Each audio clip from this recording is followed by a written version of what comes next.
I matba upon you, Jerusalem, stand and face Jerusalem.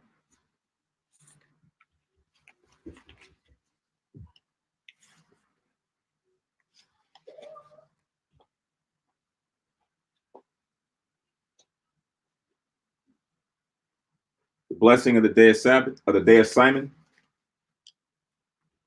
Barakatha Yahweh, Bahashem Yahweh Shah, Hahawa'an, Atalanawa, Hayawum, Shemayawan, Bashalawam, Thowada, Aman.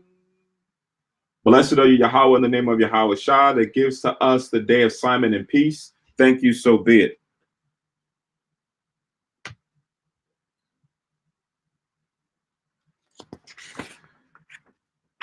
So Ha'ayim Ma'ad Asharai Akad, Psalm 121.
Tapalaya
Ha'ashara Matazawaf, the 10 Commandments.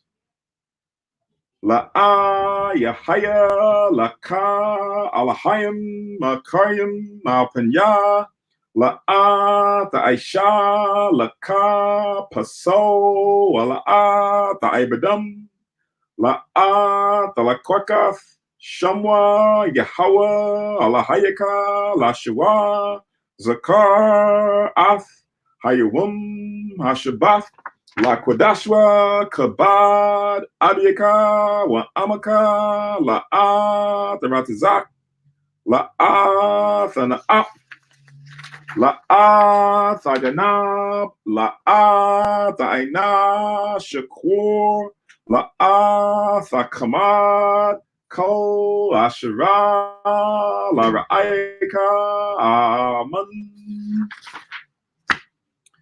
Exodus, the 20th chapter, and the 3rd verse.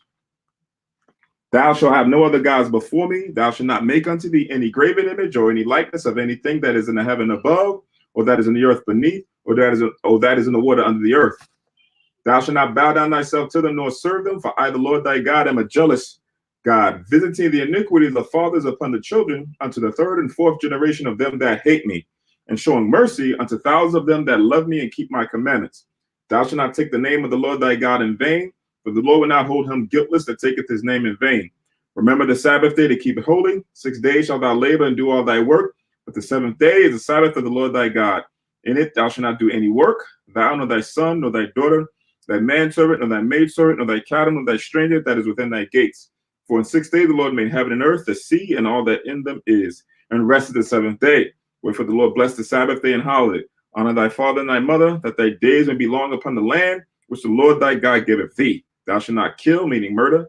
Thou shalt not commit adultery. Thou shalt not steal. Thou shalt not bear false witness against thy neighbor. Thou shalt not cover the neighbor's house. Thou shalt not cover the neighbor's wife, nor his manservant, nor his maidservant, nor his ox, nor his ass, nor anything that is thy neighbor's. Bahashem Yahushua, the water, Amun. Yeshabah, be seated.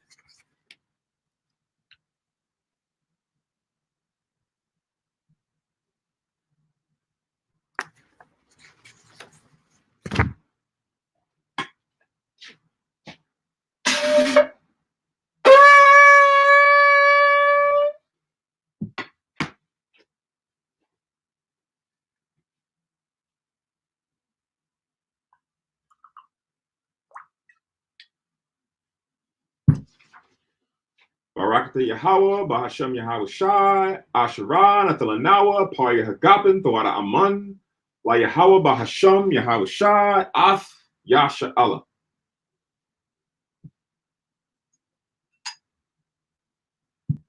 English translation: Blessed are you, Yahweh, in the name of Yahweh Shai, the Most High, in the name of Christ, that gives to us the fruit of the vine. Thank you so big to Yahweh in the name of Yahweh Shai with Israel.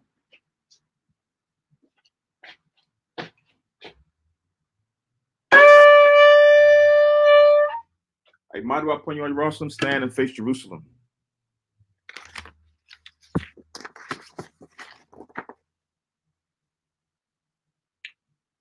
Barakatah Yahweh, Hagadol, Rakuam, Abiyar, Wanara'a, Aliyawan, Malak, Shol, Shamayim, Wa'arataza, Wakol, Dabaryam, Kayayam, Wagam, Mamashiyak, Mayahawa, Adawanawa, Ahabnawa, Hapala, Yawaitaza, Yahawashai, Zakarnawa, Yahawa, Barataza 1, Aimka, Yasha Allah, Izarnawa, Bana, Wasap, Yasha Allah, O, Yum Yun, Aitha, Kayawamyam, Makwadam, Babakusha, Shalak, Mayaka Allah, Wahatazawadak, Alahayim, La, Maganawa, Rapanawa, Washamar, Alnawa, Baikor, Shalak, Haroka, Sho, Yahushai, Lanawa,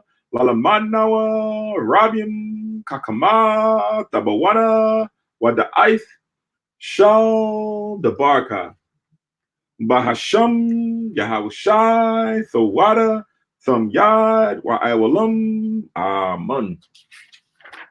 English translation. Blessed are you, Yahweh, the great, merciful, mighty, terrible, most high power, King of heaven and earth, and all things living.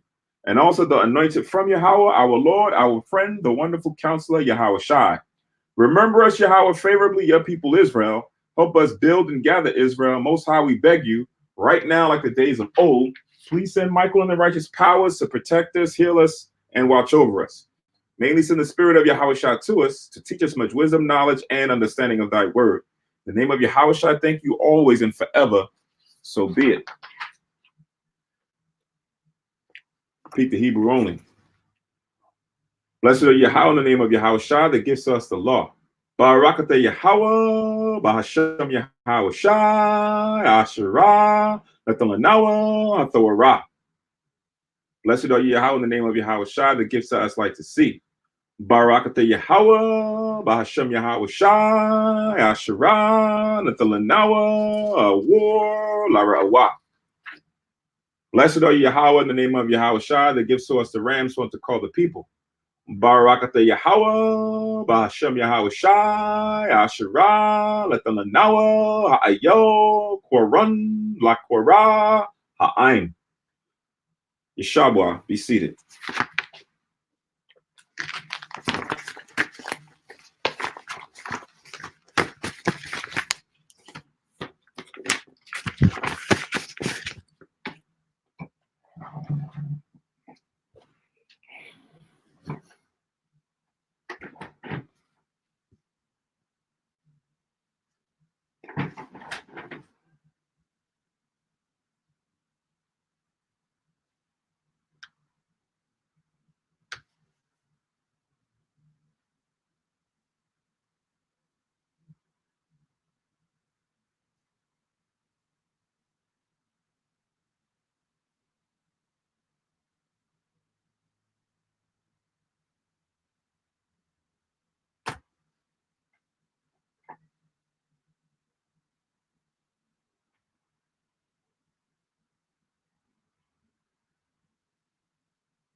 All right. Shalom, Yasha'Allah.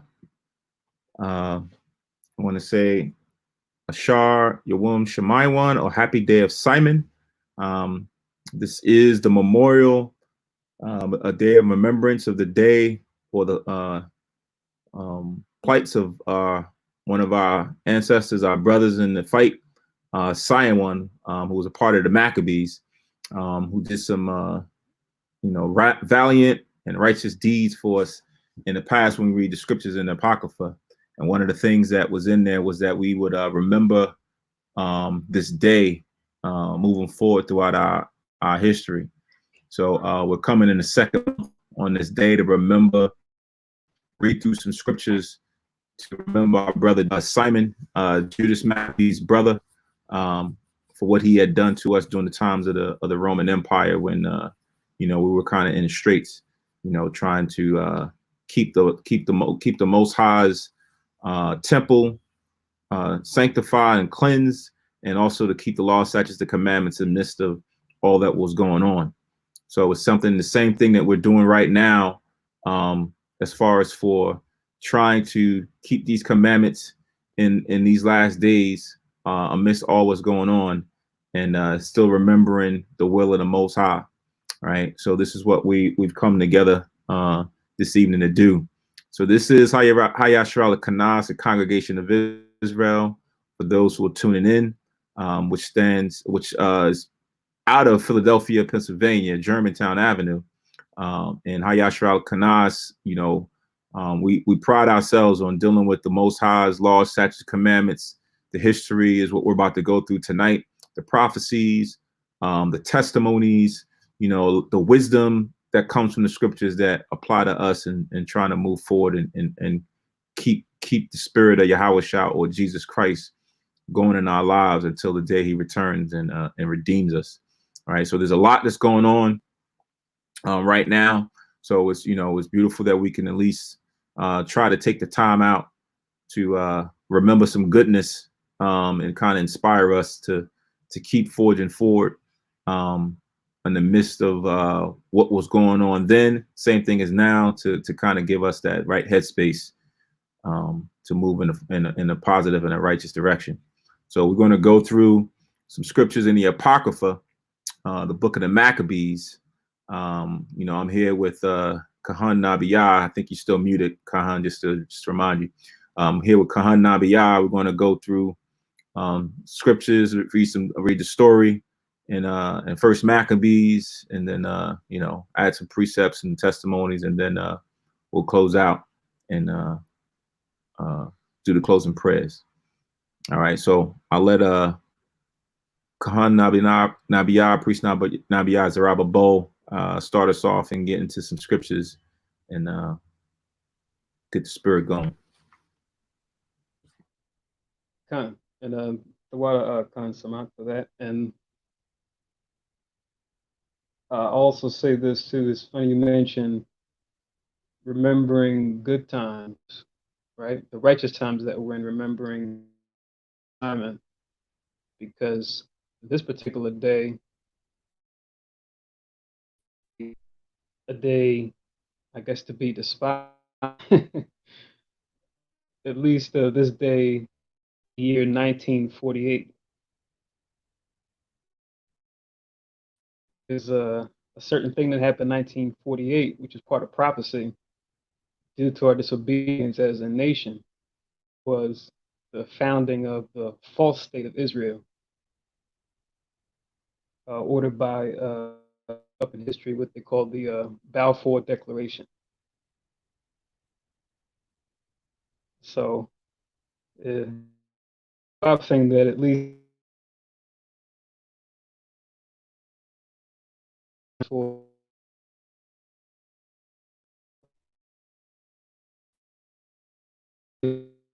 that say they are Jews and are less.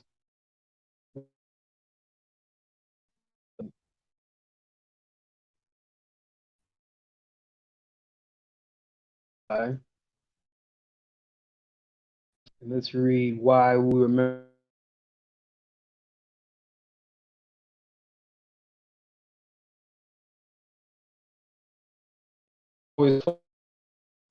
Every year according to our calendar.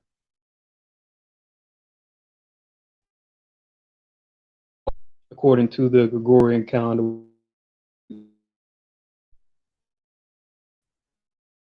Maccabees,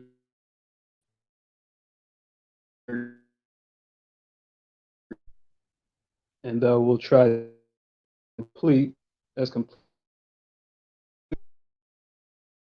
historical things here. This is First Maccabees chapter 12 and verse 1. And feel free to share in the chat, whether it be on teleconference, the YouTube stream, if Rob hearing me or Kahan Samak at any time.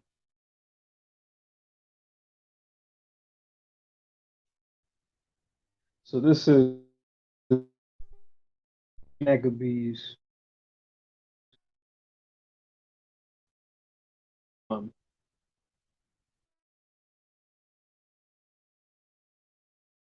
Jonathan, the younger brother of Judas, as well as Simon,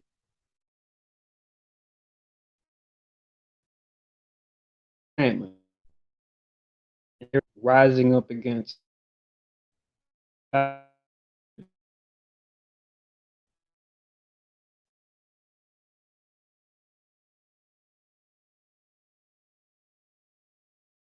against the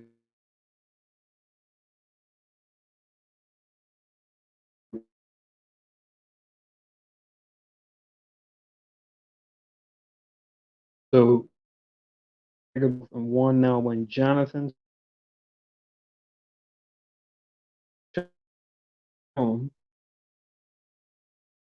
had with them, right? Of course, time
Okay. What? So, as I was saying before, while the Most High made all the nations our enemies because the gods of the nations are idols, right? The Most High also can what put His Spirit on them to where what He can cause them to treat us well in a time of affliction, right? So He can remote control them, so to speak, to fitting or to work with us. Enemy of our enemy may have not necessarily been our enemy. So Jonathan using strategy, I should say another kingdom, to see if what the good connection that they had, trade ties that they had, right, and allegiances they had could still be used as leverage against, because we know in the end all nations will go into captivity, but it wasn't time for that as of yet, right? Their goal was mainly to what secure the nation itself by any means, because even in our law, when we were going out to establish ourselves as a nation, you read in the laws of war in Deuteronomy and other places, it says, outside of the Canaanites who were supposed to be ugly to you would proclaim peace into a city first, right? You wouldn't just go in and just slaughter the city of some strangers. If they acknowledged that we were God's people and, you know, took the knee, so to speak, and gave tribute, then what? We wouldn't destroy them, right? But now, if they said, to hell with you and, acknowledging your authority, then we will make war with them, right? Because war is expensive, it's costly on both sides, right? For our sides and for those we will wage war against. So if we can win allies without, pulling it, drawing a bow or, pulling out a sword, then that's the wisest way to go. So Jonathan's exercising this when it comes to the nations that are in Rome. So it says to confirm and to renew the friendship that they had with them. So renewing the friendship that they had. So reading on in verse 2, it says he was also to the Lacedaemonians and to other places for the same purpose, right? Because of our people that we had an alliance with as well. And you'll see in previous chapters doing the same thing. We read, it says in verse 3, First Maccabees 12 and 3. So they went into Rome and entered into the Senate and said, so they had a Senate too. Because you look at the governments that are here today, it's Esau, right? That's in Rome, and then it's also in Greece, right? Same nation, but different kingdoms.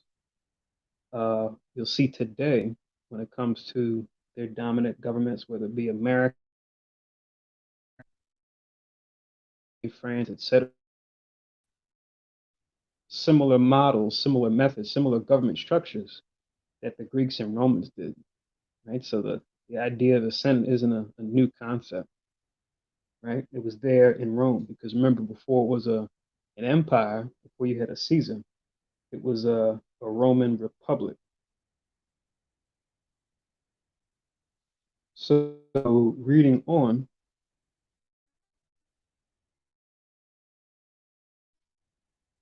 and said, so I'll read verse 3 from the top. So they went unto Rome and entered into the Senate and said, Jonathan, the high priest, and the people of the Jews send us unto you, to the end you should renew the friendship which ye had with them, and league as in former time, right? So trying to reestablish those bonds, right? Because we need allies at this point, right? We have the Most High, which is what we ultimately need. He's trying to build alliances, right? Physical alliances with these different nations that we had a friendship with, right? To protect ourselves and to hopefully isolate the Greeks. But we knew we were going to have some continuing conflicts going with, or having continuing conflicts with going forward. So reading on, it says, upon this the Romans gave them letters unto the governors of every place, that they should bring them into the land of Judea peaceably. Verse 5, and this is the copy of the letters which Jonathan wrote to the Lacedaemonians. It reads in verse 6,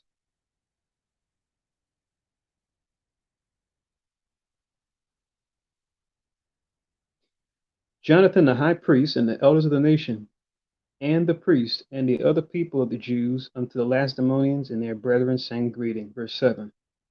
There were letters sent in times past unto Onias the high priest from Darius, who reigned then among you, to signify that ye are our brethren, as the copy here underwritten doth specify. Verse 8.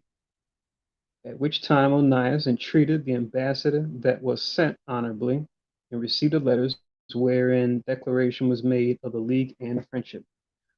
Wherefore we also, albeit we need none of these things, for that we had the holy books of Scripture in our hands to comfort us. That's what we were saying earlier. We always want to make sure before we go out to do anything physically, right? We want to make sure that spiritually we trust in the Most High, right? And trust in His holy word, which is Spirit, right? Before we go, physical or carnal alliance, that's when we get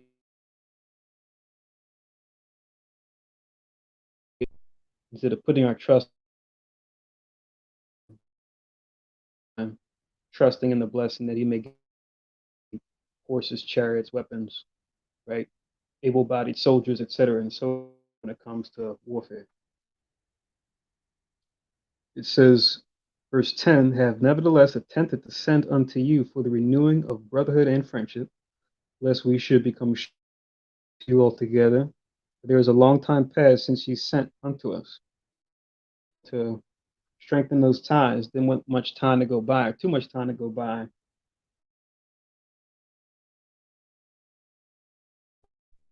Right? You don't want to just reach out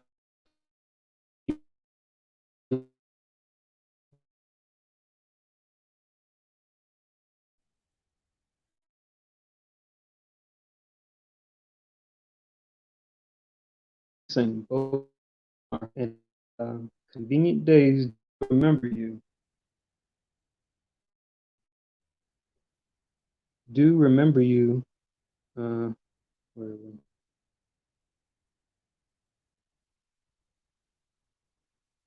in the sacrifice which we offer, and in our prayers, as reason is, and as it becometh us to think upon our brethren. 12. We are right glad of your honor. 13. As for ourselves, we had had great troubles in wars on every side, forasmuch as the kings that are round about us have fought against us, right? Referring to conflicts we've been having with the Greeks and those that have allied themselves with them. 14. Howbeit, we nor to others of our confederates and friends in these wars. 15. For we have helped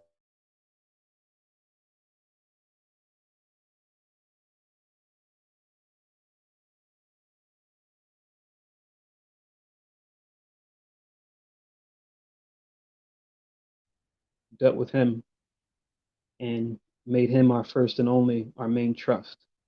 16. For this cause we chose Hymenius, the son of Antiochus, and Antipater, the son of Jason, and sent them to the Romans to renew the amity that we had with them and the former league, right? So a league of nations of sort, right? At least in this case, between us and the Romans. Commanded them also to go unto you and to salute you in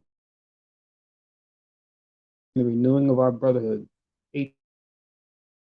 Shall do well to give us an answer thereto.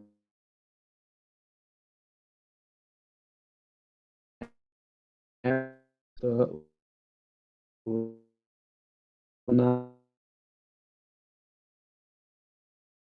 Thessalonians,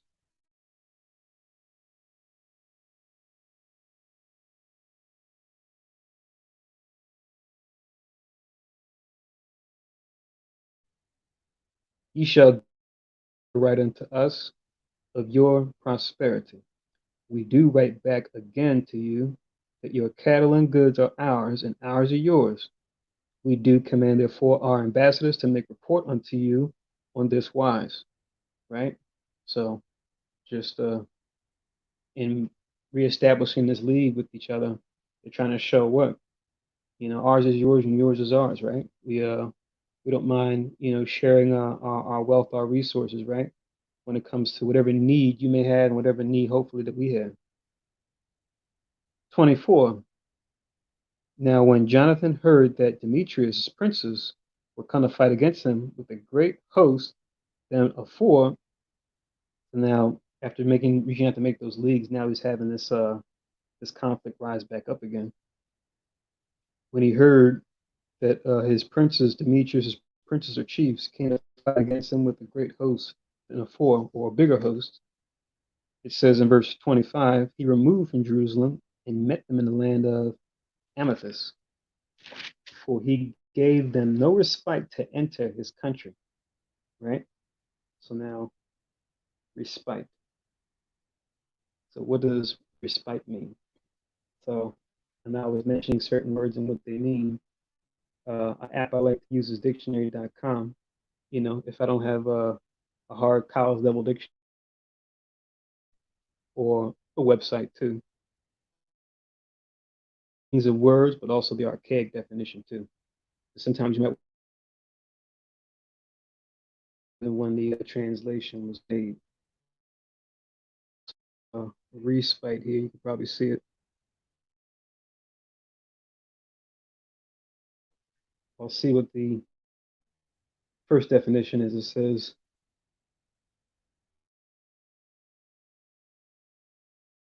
especially if anything distressing or trying, an interval of relief. Then it says, temporary suspension of the execution of a person condemned to grieve.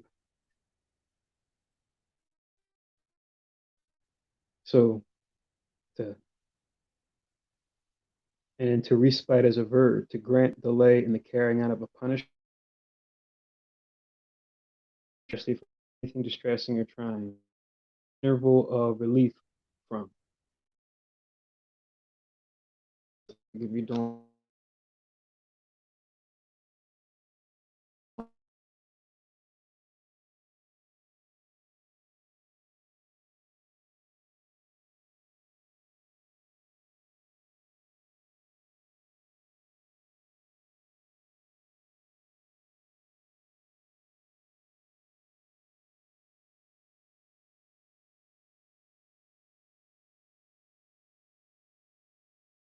you guys can see me. Okay, back. Cool. So reading 1 in 26, First Maccabees 12:26. He sent spies also unto their tents, who came again and told him that they were appointed to come upon them in the night season. 27. Wherefore, so soon as the sun was down, Jonathan commanded his men to watch and to be in arms, that all the night long they might be ready to fight. Also, he sent forth sentinels round about the host. So, being relayed information, right, from his scouts, and then adjusting his defensive measures accordingly to meet whatever threat may come at them, since he knew that they were fond of striking at night, as we read about before and after this, as we've seen throughout history when it comes to our enemies, Esau notwithstanding. 28. When the adversaries heard that Jonathan and his men were ready for battle, they feared and trembled in their hearts, and they kindled fires in their camp. 29.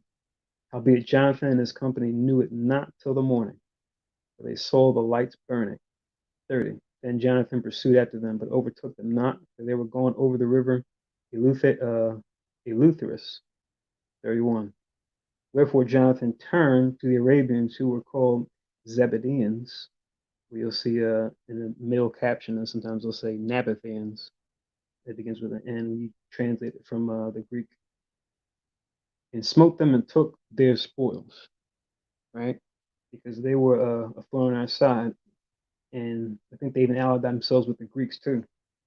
So they made use of the time and the position that they were in, at least to get some kind of spoils, since we see that our main enemy, the Greeks, they fled at this point. It says, and took their spoils, 32, and removing thence, he came to Damascus, which, still in Syria.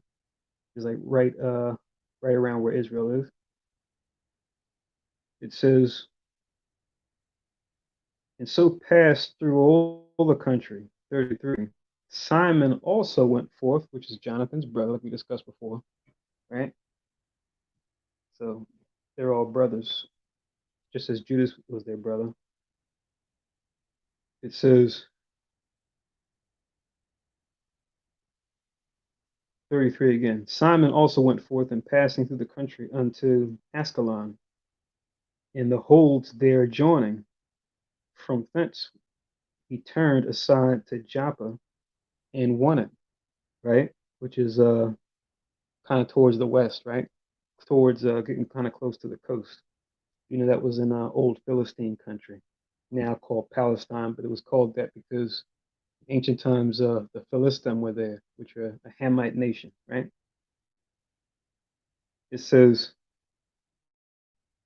34, for he had heard that they would deliver the hold unto them that took Demetrius' part. He set a garrison there to keep it, right? So you have to take over, but then you have to secure it too, so that you don't lose what you took over. 35. After this came Jonathan home again, and calling the elders of the people together, consulted with them about building strongholds in Judea, and making the walls of Jerusalem higher, and raising a great mount between the tower and the city, or to separate it from the city, so that it might be alone, that men might neither sell nor buy in it, right? So now trying to get off, right? Because siege is a strategy, right? And you want to cut off your enemies, you cut off their supply lines going in and out of their territory, right? To put the squeeze on them, hopefully get them to concede or to surrender, right? It says in 37, upon this they came together to build up the city, for as much as part of the wall toward the brook on the east side was fallen down, and they repaired that which was called Caphanatha. Simon also set up Adida in Cephala, and made it strong with bars and gates and bars. Tryphon went about to get the kingdom of Asia and to kill Antiochus the king, that he might set the crown upon his own head. So you have it now just as you had then, different heathens, no different. He wanted to take over the Seleucid or the Seleucid, Antiochus, which I believe was the fifth. He wanted to take him out of so that he could take over Seleucid dynasty, which Asia, but this in this context is referring to Asia Minor, but then going eastward. But I guess you could say Asia if you take it back, if you take it far enough east, like to where we now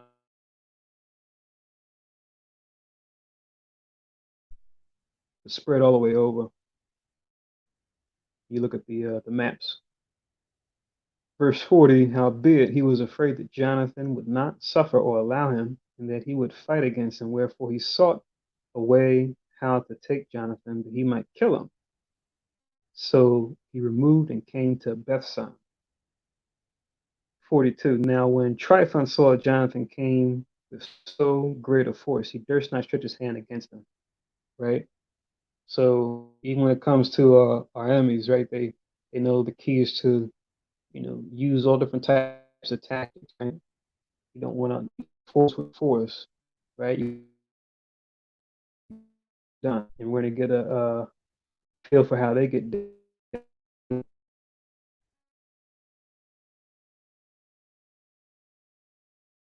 Gifts and commanded is to be as obedient unto him as to himself, right? So the softer approach, commending him, right? Gifts, say obedient, treat him like you would treat me. Right? So it's just a war is a key tool.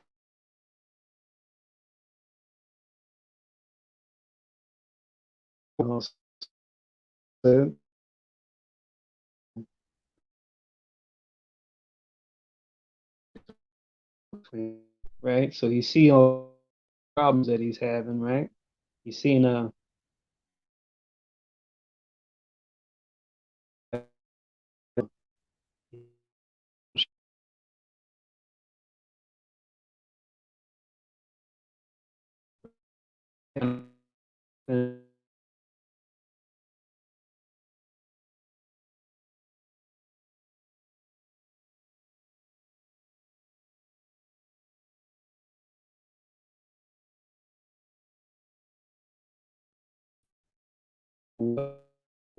Africa.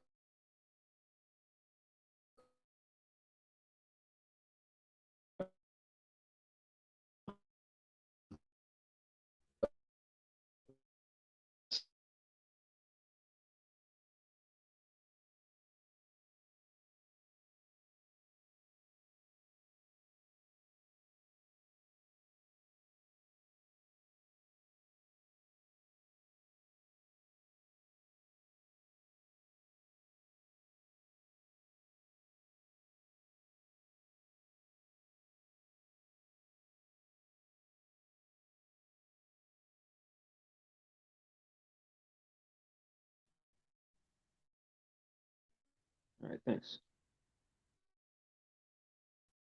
On, I'll read 45 again from the top. First Maccabees 12 and 45. Wherefore, send them now home again and choose a few men to wait on thee.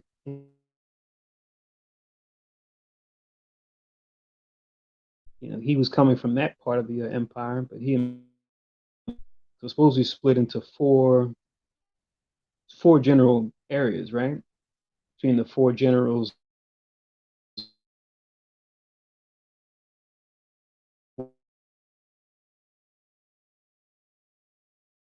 of the Seleucid dynasty up above in 30.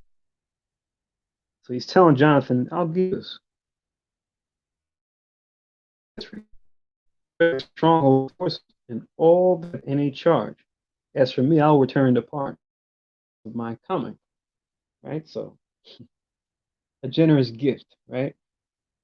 From not me, your enemy, but a friend.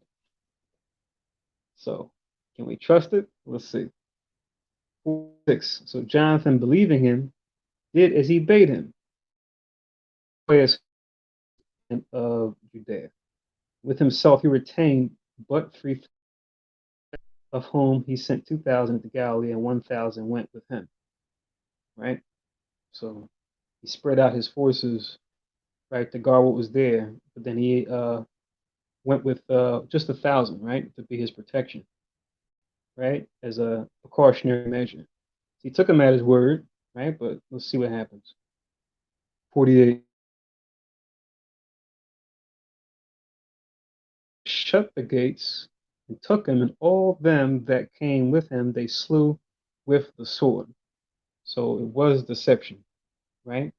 So you read in the famous psalm, right? I think it's Psalms 55, 21, and 22, right? Talking about his words being like oil, being like butter, right? But it says how war was in his heart, how his words were like drawn swords, right? As far as the enemy. So we're always going to be mindful of that. And when we see Esau now, because they're just the descendants of the Greeks and Romans, right? We should expect them to do what they did before. This should be something that should be revealing to where we can predict what they're going to do because we see what they've already done in times past. They are their forefathers, right? And we do the same thing for our people too. When it comes to as a whole, when we see our disobedience, we can see our disobedience now too, unfortunately. But we seek after that remnant because we always had a remnant even back then. That's who we're reading about. And that's who we are, all of us that are called into this truth. We are part of that remnant. We just have to stay the course so that we can be considered as chosen. So it says 49, then sent Tryphon a host of footmen and horsemen into Galilee and into the great plain to destroy all of Jonathan's company. So he even sent soldiers off to cut off the other 2,000 that he sent away.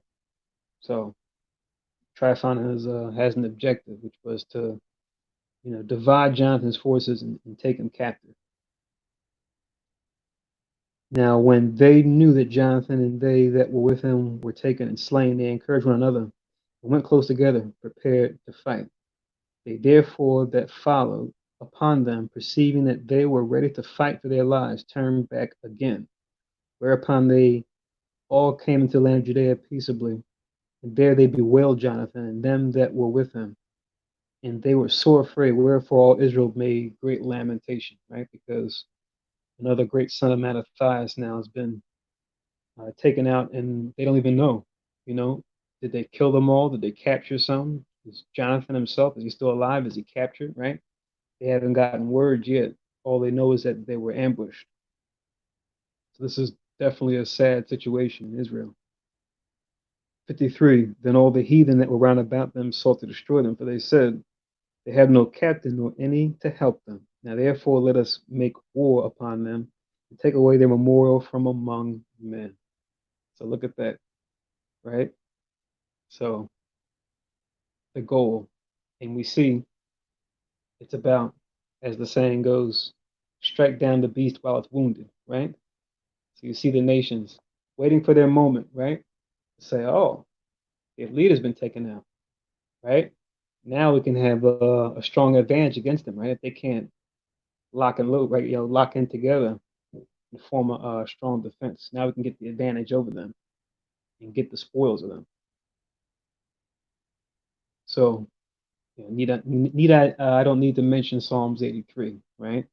Which famous chapter in the Psalms, which describes this, as far as the nation sitting down and saying, how can we cut these people off from being a nation, that the name of Israel may be no more in remembrance, right? So we see them following suit right here, especially when they see that we're at a disadvantage. So now we're in First Maccabees 13. It reads in verse 1, now when Simon heard that Tryphon had gathered together a great host to invade the land of Judea and destroy it, and saw that the people was in great trembling and fear, he went up to Jerusalem and gathered the people together and gave them exhortation and saying. So Simon, as we're going to read, is going to step up to the plate, right? Because, Jonathan was taken out of the picture. So he said, you know what? Let me stand up now, just as my brother did. And now let me be that leader now for the people, as his other brothers did, right? Already. To be this family that's resisting the oppression coming from the Greeks. So it says in verse 3 again, First Maccabees 13 and 3, and gave them exhortation, saying, you yourselves know what great things I and my brethren and my father's house have done for the laws and the sanctuary, the battles also and the troubles which ye have seen. For by reason thereof all my brethren are slain for Israel's sake, and I am left alone. 5. Now therefore be it far from me that I should spare mine own life in any time of trouble, for I am no better than my brethren. Right? So he's taking a courageous step by now putting himself in the way of danger. He's saying, I'm no better than my brethren. Just as they risk their lives for the sake of the nation, I should do the same. Verse 6, doubtless I will avenge my nation and the sanctuary, and our wives and our children, for all the heathen are gathered to destroy us of very malice. So Simon realized in the situation, he knows he has to take this risk, because at least there's a chance to what? Preserve the name of Israel. Even if it means he may lose his life too, but the fight must continue. And he realizes that, and he's stepping up to the plate. Verse 7, now as soon as the people heard these words, their spirit revived, and they answered with a loud voice, saying, thou shalt be our leader instead of Judas and Jonathan thy brother. Right? Because we read in the past, they fell defending the nation, right? So now Simon is going to be their new head, their new leader. mean, all three of them were active when they were all alive, but now it's just he's going to take the head position as Judas had it first, and then Jonathan after him. And we see this even in the world with guerrilla tactics, right? Where the movement is bigger than anything else. The movement is bigger than any leader. We see they understood this. Even they knew that we were like a sheep without a shepherd. They still knew in their heart of hearts, and they encouraged the people to be reminded that what it's about the sanctuary. It's about the Most High. It's about the laws, right? It's about our families, our communities. This is what it's about. So if it's not me, it'll be someone else. But the law goes before all, right? So the law has priority over everything else, even our lives.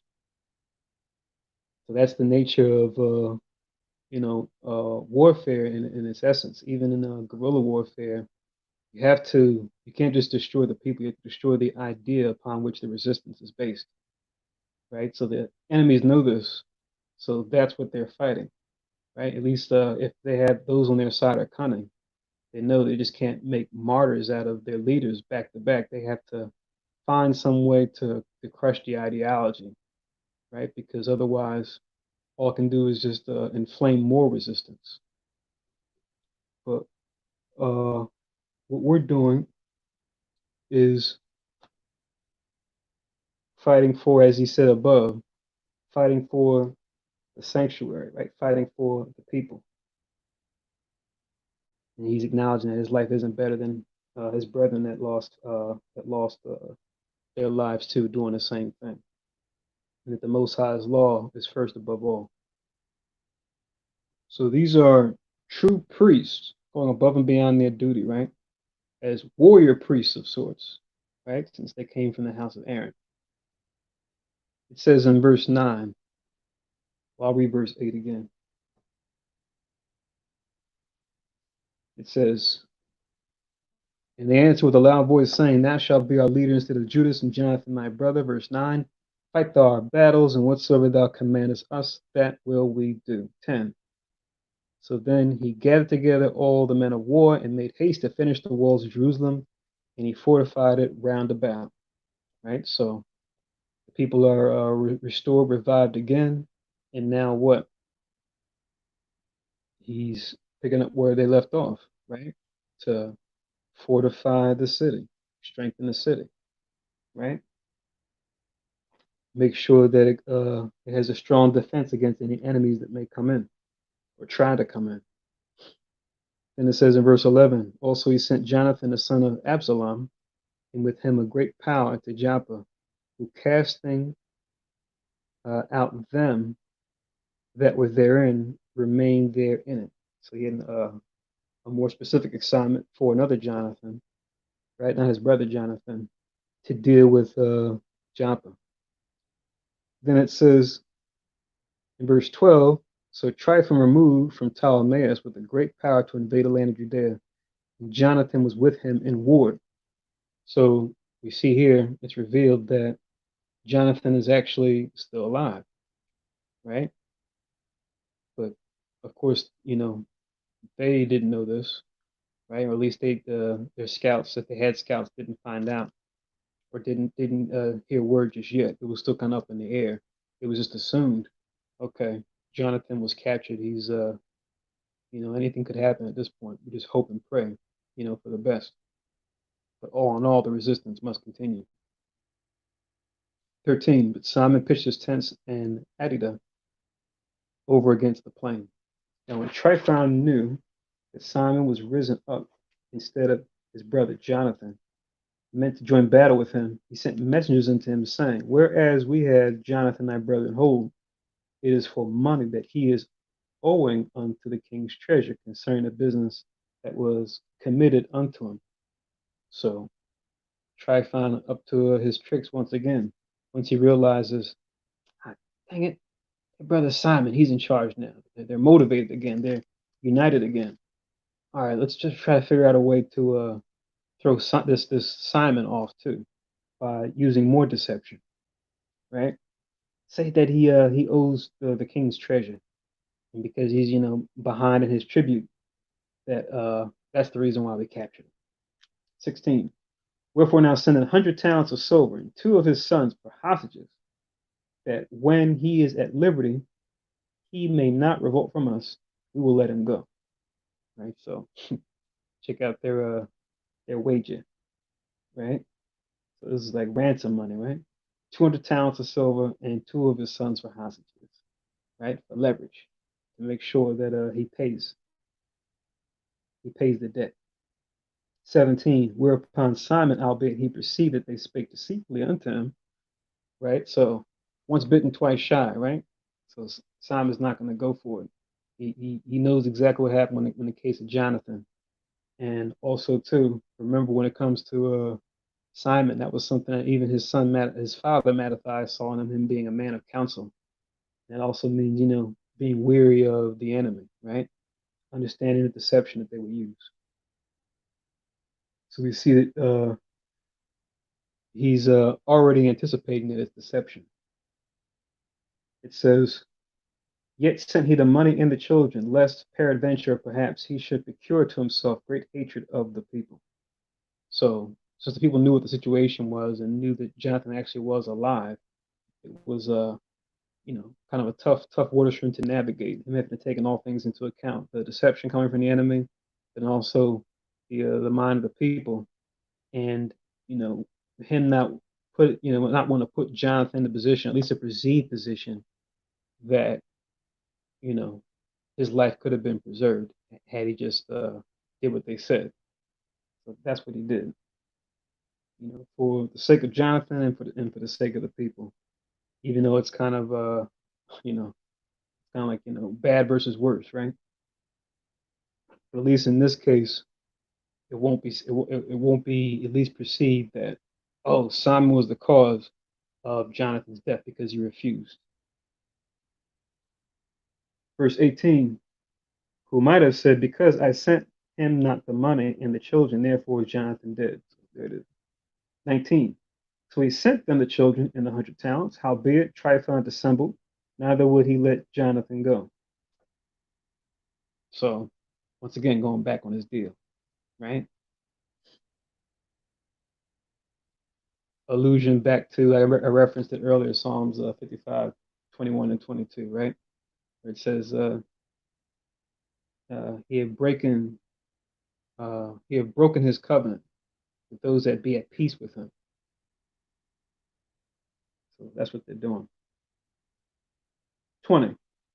And after this came Tryphon to invade the land and destroy it, going round about by the way that leadeth unto Adorah. But Simon and his host marched against him in every place wheresoever he went. Now they that were in the tower sent messengers unto Tryphon to the end that he should hasten his coming unto them by the wilderness, and he sent them victuals or food. Wherefore Tryphon made ready all his horsemen to come that night, but there fell a great snow, by reason whereof he came not, so he departed and came into the country of Gilead, which is like another way of spelling Gilead, right? Which is on the kind of going towards the east side of Israel, right? So nature working in our favor, right, to block their ascent. It says in 23, and when he came near to Baskamah, he slew Jonathan, who was buried there.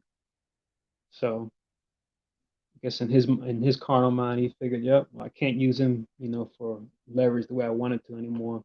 So let me just kill him. 24. Afterward, Tryphon returned and went into his own land. Then sent Simon and took the bones of Jonathan, his brother, and buried them in Modin, the city of his fathers. Right? Which, if you look in the Zondervan, you'll see they even have a picture of a man standing on those old tombs in Modin, representing those his family in that place.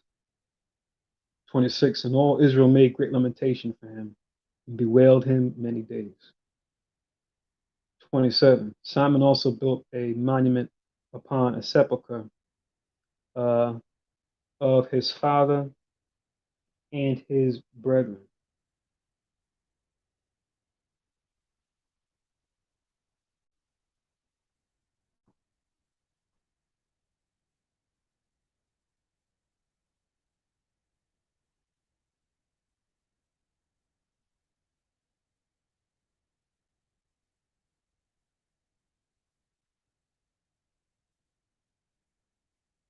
Okay, sorry about that.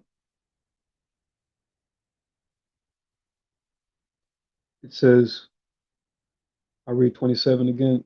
First Maccabees 13:27. Solomon also built a monument upon the sepulchre of his father and his brethren and raised it aloft in the sight. Uh,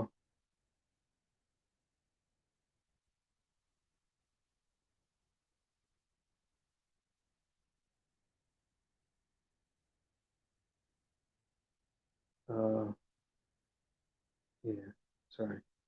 Upon the sepulchre of his father and his brethren, and raised it aloft to the sight, with hewn stone behind and before. Moreover, he set up 7 pyramids, one against another, for his father and his mother and his 4 brethren. It'll be taken back by the word pyramid, right? And you go into the Greek, it's necessarily referring to the same shape or design that the Egyptians used, but just referring to a grave, since that's all pyramids are. They're just graves. Different nations may use different designs as far as how they shape them. It says, and in these he made cunning devices, about the which he set great pillars, and upon the pillars he made all their armor for perpetual memory, and by the armor ships carved, that they might be seen of all that sail on the sea. So even established pillars too, so that those that are seafarer could see. 30. This is the sepulchre which he made at Modin, and it standeth yet unto this day. 31. Now Tryphon dealt deceitfully with the young king Antiochus and slew him. Right. This is Antiochus the fifth. We were talking about chapter 12, 32, and he reigned in his stead and crowned himself king of Asia and brought a great calamity upon the land. So now this wicked Tryphon, he's taken over the Seleucid dynasty, right? The Ptolemaic dynasty wasn't enough. Now he's got, more people, more resources, right? More land. It says 33, and Simon built up the strongholds in Judea and fenced them about with high towers and great walls and gates and bars and laid up victuals therein, right? So made sure they had provisions so people could eat. Moreover, Simon chose men and sent to King Demetrius to the end he should give the land in immunity, because of all that Tryphon did was spoil, right? So now reaching out to King Demetrius, like he was doing before, like Jonathan was before, as far as the league, to say, could we at least have some kind of immunity, right? Or relieve us of the tax that we're dealing with because of all this trouble that Tryphon is causing, right? And the expense that he's causing through all his theft. 35. Unto whom King Demetrius answered and wrote after this manner: King Demetrius unto Simon the high priest and friend of kings, as also unto the elders and nation of the Jews, sendeth greeting. 37. The golden crown, and the scarlet robe which he sent unto us, we have received, and we are ready to make a steadfast peace with you, yeah, and to write unto our officers to confirm the immunities which we have granted. Right, so he's going to grant them immunities, right, as far as you know, debts being not having to be paid and certain protections. He's going to go into details. You read it. 38. Whatsoever covenants we have made with you shall stand, and the strongholds which ye have builded shall be your own. As for any oversight or fault committed unto this day, we forgive it, and the crown tax also, which ye owe us. And if there were any other tribute paid in Jerusalem, it shall no more be paid. Right? So this is good, right? And like I said, they're going about it in righteousness as far as, let's see, if the Most High in His mercy, since we're trying to do things the right way, if He might, while He has one enemy at odds with us, maybe He'll cause the other enemy to be at peace with us, right? To help us out, right? What did Jeremiah say in 15:11, like I referred to earlier? He said, "It shall be well with our remnant." He said, "He will cause the enemy, the other nations, to treat us well in a time of evil and a time of affliction." So we see that being fulfilled right here, as far as what, at least what King Demetrius is saying here, what he's going to do. It says 40, First Maccabees 13 and 40, and look who are meet or right among you to be in our court, let them be enrolled, and let there be peace betwixt or between us. 41. Thus the yoke of the heathen was taken away from Israel in the 170th year, right? Referring to the year of their reign, right? 42. Then the people of Israel began to write in their instruments and contracts in the first year of Simon the high priest, governor and leader of the Jews. 43. In those days, Simon camped against Gaza and besieged it round about. Once again, going towards the west along the what they call now the West Bank, right? That's where Gaza is, just like Joppa. And besieged it round about, and made also an engine of war, and set it by the city, and battered a certain tower, and took it. So engines of war were like the those big devices that have wheels and catapults on them, and all different types of armaments. Right? It's like a tank, makeshift tank, if you will, of in times of antiquity. It says 44, and they that were in the engine leaped into the city, whereupon there was a great uproar in the city. So you might have seen it before too, where they have the carts, the big carts, and they'll have ladders inside, and they'll go up to the wall, pull the ladders out to where they'll be on the edge of the wall, and then soldiers will climb up and they'll get inside of the city. Usually, at the top of the wall, you'll probably have like an area where you can walk, where watchmen are, and where they can get soldiers, usually archers, they can get them there to draw their bows and try to take down anybody trying to get up the wall. It says 45, insomuch as the people of the city rent their clothes, inclined upon the walls with their wives and children, and cried with a loud voice, beseeching Simon to grant them peace. Because remember, these are enemies that have been that are in our land, which we lost, but now we're going about fighting to get it back, right? Under Simon. So they're asking for peace. Oh man, we're not ready for all you got. Peace. Just don't kill us, right? Can we think we can work something out? 46, and they said, deal not with us as according to our wickedness, but according to thy mercy. So they're acknowledging that they're wicked, but they're asking, please, let it be according to your mercy, Simon, please. Yeah, kind of reminds me of Agag the Amalekite, right? When Saul took out his men when he was fighting against the Amalekites back in Samuel, and Samuel was going to go finish the job that Saul didn't, as far as putting him to death. And it says that Agag was crouched down, and he asked, well, he made the statement, surely the bitterness of death is past, right? Hoping that Samuel would spare him too, like Saul did. Samuel was like, nope. But anyway, let's see what Simon's going to do here. This is in 47. So Simon was appeased toward them and fought no more against them, but put them out of the city and cleansed the houses wherein the idols were, and so entered into it with songs and thanksgiving. Right? So he did show them a bit of mercy, but the terms were, you got to get out of here, right? And don't come back.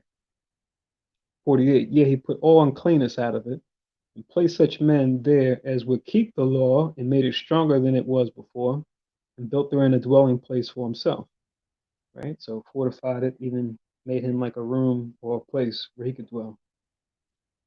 49. They also of the tower in Jerusalem were kept so straight that they could neither come forth nor go into the city nor buy nor sell, wherefore they were in great distress for the want or the lack of back their cities in their lands. So they were kept so straight in that tower, right, that a lot of them perished through famine, right, that were in there. They couldn't get anything to come in or go out, and they couldn't leave because it was blocked off. 50. Then cried they unto Simon, beseeching him to be at one with them, which thing he granted them. And when he had put them out from thence, he cleansed the tower from pollutions. Right? So told them to get up out of there too. Right? It says in 51, entered into it the 3 and 20th day of the second month. So that's the time we're in right now, according to our calendar. In the 171st year, that was a year after what we just read before, what was going on before. So let's talk about these events. But remember, these things happen over, days, weeks, months, right? These different things that we're reading about. It says, and entered it into the 3 and 20th day of the second month in the 171st year with thanksgiving and branches of palm trees and with harps and cymbals and with viols and hymns and songs, because there was destroyed a great enemy out of Israel. So we got back these key cities, Jerusalem, of course, being key of all. 52. He ordained also that that day should be kept every year with gladness. That's why we're remembering it tonight. Those and the rest of his remnant that are out there that are woken up to this truth. It says, moreover, the hill of the temple that was by the tower he made stronger than it was, and there he dwelt himself with his company. Right? So a lot of reconstruction, rebuilding, and fortifying. Right? Because the Most High has blessed them, yes, but at the same time, they had to be the ones to take what the Most High has given them and make it work and defend it, right, going forward, and physically defend it, right, through fortifying, but then spiritually defend it through making sure, as the high priest, that he's a righteous God into the people, making sure that they don't stray to the right or to the left, that they walk that straight and narrow path of the Most High, because that's the reason why the Greeks were able to take over to begin with. 53. And when Simon saw that John, his son, was a valiant man, he made him captain of all the host, and he dwelt in Gazer. So this John you see in history is John Hyrcanus, right? He was that part of that next generation, that third generation of the sons of Mattathias going forward. You read about it in history. You go into what they refer to them as, which a lot of scholars would call them the Hasmoneans, the Hasmonean dynasty, which is just referring to the sons of Mattathias and those that came after, and the battles that they fought, and pretty much what we see detailed here, and what we read in the first and second Maccabees primarily. So this is why we read and understand and remember the Day of Simon. These two chapters are the key chapters you want to hone in on to understand that record and that history. And just to add on towards the end of this, when it talks about Simon making his son, who was valiant himself, captain over the host, that mean Simon himself had to be a man at least somewhere around his 40s, 50s, 60s, one would assume, and then he had his son there. But to hone in on that, like Simon, his son was now coming up in the trenches, like his uncles, Jonathan, uncle Judas, grandfather Mattathias, right? These are men who, had the experience of being in the trenches, leading the people as leaders. Today, you have a lot of leaders, presidents, dictators, what have you, that never been in the trenches, right? That never really went side by side and fought with those who are putting themselves out on the front lines. You don't have that right now. You got a lot of folks who, were just businessmen or actors or philanthropists, and, through relationships and appeasing the people, have been put into a position where, they have that authority, but they never been down there to kind of realize and understand what goes on in the real world, what goes on, when they go out into these highways and byways and they have to be confronted with actual real life things that happen. These men that we memorialize, such as Simon and his brother Judas, they did that, right? They had the Most High backing them, but they also put themselves out there to defend and fight for Israel and the Most High's and Yahweh's name and will. And that's kind of why we respect these brothers heart and passion to go out there and do what they do. Not everybody can do it. Not everybody would step up to do it. You know, you read a lot of times when things like this happen that we're reading, when opposition, the nation is coming against us, you know, fear falls on a lot of people. And you got to have that one righteous individual who understands the situation at hand, who has that valiancy, who has that courage, and the Most High is dealing with them to go up and step up and lead, defend the people. It's not always easy, right? When you read in the Old Testament, Moses initially didn't think he had the chutzpah to do it, right? He was like, "No, not me, Most High. I can't speak. I can't do this." Like Moses kind of was like kind of hesitant. Where the Most High said, "Nah, I know what you're capable of. You can do this," right? Even just going out and being a prophet, you know, Jeremiah was like, "Oh, no, not me. I can't do that." Most High said, I created you. I know what your spirit is capable of, right? And he had to remind him. So, you know, everybody is not fortunate. Everybody is not put in that position where they have to go out and lead and defend a whole nation of people, right? We ain't talking about just your family, like, you know, you got 15 people. We're talking about defending the Most High's name and honor.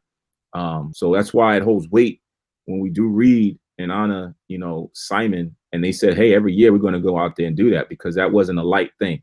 It seems light, you know, probably just, you know, another story when you read it. But if you put yourself in that situation, then you would understand, right? And we're kind of in that mind state. We're kind of in that climate where things are really getting thick. You see people marching and upset and protesting, you know, for, you know, a lot of atrocities. You know, I just saw the sister got shot, you know, who was sleeping in her own house.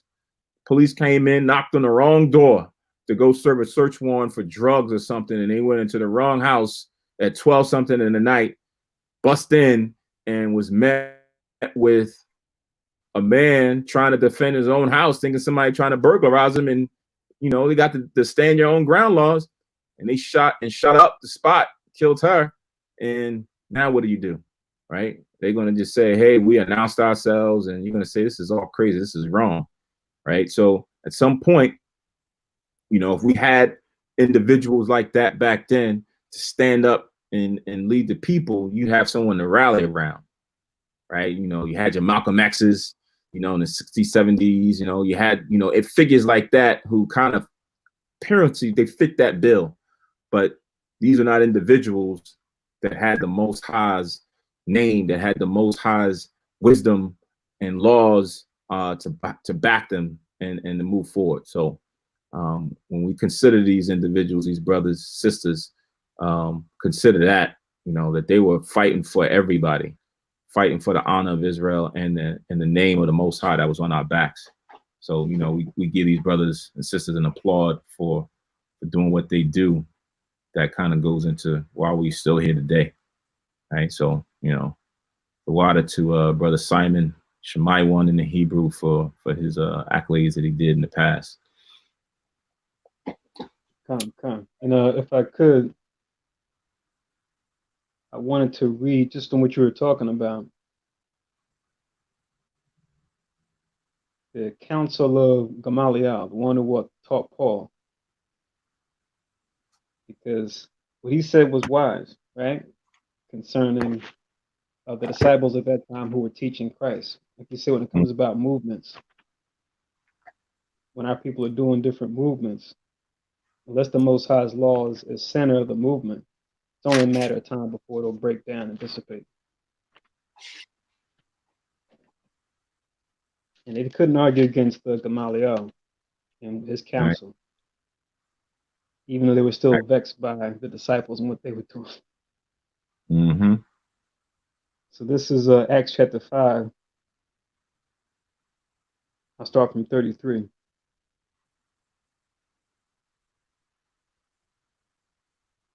So Acts chapter 5 and verse 33, it reads, when they heard that, they were cut to the heart and took counsel to slay them. Right? This is Peter and the other apostles that are with him going out there teaching Christ. And the people thought they were teaching blasphemy, right? The other people, the other Jews. It says in 34, then stood there up one in the council, a Pharisee named Gamaliel, a doctor of the law, had a reputation among all the people, and commanded to put the apostles forth a little space. And said unto them, Ye men of Israel, take heed to yourselves what ye intend to do as touching these men. 36. Therefore these days rose up Theudas, boasting himself to be somebody, to whom a number of men, about 400, joined themselves, who were slain, and all as many as obeyed him were scattered and brought to naught. 37. After this man rose up Judas of Galilee in the days of the taxing, and drew away much people after him. He also perished, and all, even as many as obeyed him, were dispersed. 38. And now I say unto you, refrain from these men, and let them alone. For if this counsel or this work be of men, it will come to naught. But if it be of power, O God, ye cannot overthrow it. Yes, happily thought ye be found even to fight against God. Then it says, and to him they agreed, and when they had called the apostles and beaten them, they still beat them. They commanded that they should not speak in the name of Jesus or Yahushua, and let them go. 41. And they departed from the presence of the council, rejoicing that they were counted worthy to suffer shame for his name. So it shows you the level of faith that they were on, right? Whereas, many souls of our people that aren't, rooted in this truth, and they go through something like that, even if it's for a vain cause, they would say, "Oh man, I ain't signed for this. I'm out." The heck with this resistance. Viva la resistance, my behind. I'm good. Yeah. And it says in 42, and daily in the temple and in every house they cease not to teach and preach Yahushua Mashiach.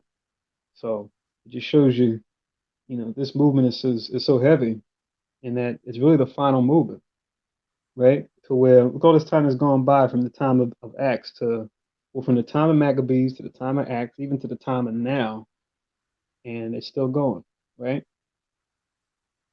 And we know that the destination still isn't reached yet, but we're a part of it. And like I was saying earlier, the hope is that we're all not just called, but that we're all chosen too. But time will tell.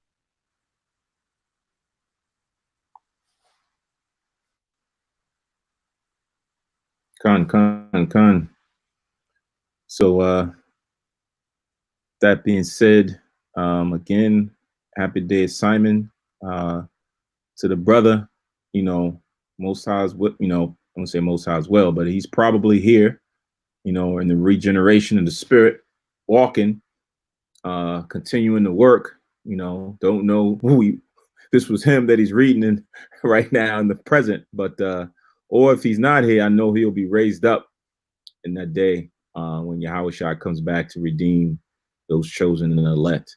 But again, kudos to that brother spirit for what he did, and to those who are inspired to do the same and just like, do the same and just like what he did back then. So again, kudos to brother Shemai Simon for what he did during the time of the Maccabees. So with that being said, we'll send up the closing prayers for this memorial service for brother Simon, and enjoy the day, and then we'll carry on into Sabbath tomorrow night for the class and the Sabbath service in the morning. All right. So with that, I'm going to say, Ashar Yawam Shemaiwan, a happy day of Simon, Israel. Enjoy the evening, enjoy the rest of the day. Try to have that in mind and in spirit, and miss what we're doing, work or what have you, but just keeping in mind and inspire us moving forward. All right. So again, shalom, and stay tuned for the closing prayers.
Barakata Yahweh, Bahasham Yahweh Shai, Asherah, Nathalanawa, Par Yahagapan, Thawada Amun, La Yahweh, Bahasham Yahweh Shai, Ath Yasha Allah. English translation. Blessed are you, Yahweh, in the name of Yahweh Shai, or the Most High, in the name of Christ, that gives to us the fruit of the vine. Thank you, so be it. To Yahweh, in the name of Yahweh Shai, with Israel.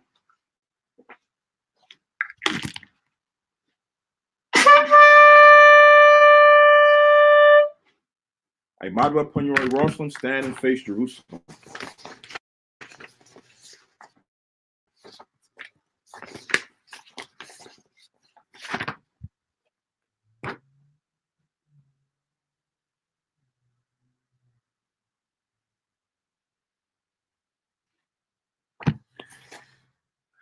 Yahweh, Bahasham, Yahushai, Babakusha, Shamai, Lanawa, Aitha, Yum Yun, Aitha, Shalak, Mayaka Allah, Wahataza Wadak, Alahayim, La, Shema Ayo, Barak, Rapa, Magan, Waisha, Kazak, Bunya, Yasha'Allah, Washalak, Lanawa, Rabium, Kakama, Rabium, Da'ith, Rabium, Bayana, Rabium, Sabalanwath, Rabium, Amawan, Rabium, Aqua, Rabium, Ahabium, Rabium, Rokhanaya, Hagana, Wasalak, Ko Kata Ayamnawa, Laha Akim, Wa Akiwath,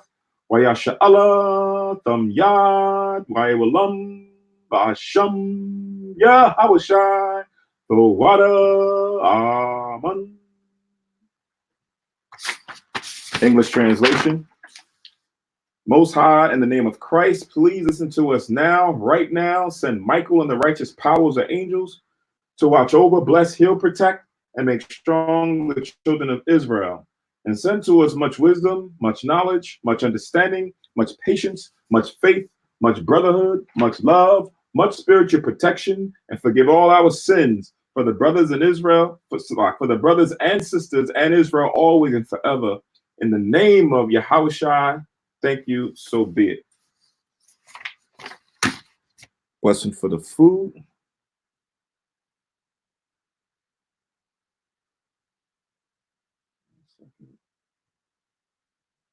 All right.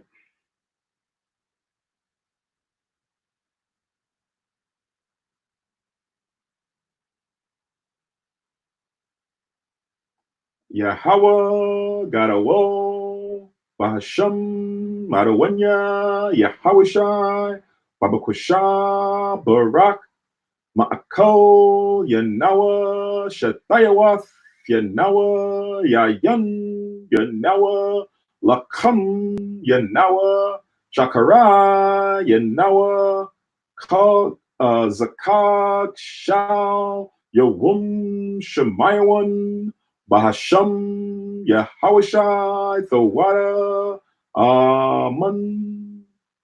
English translation.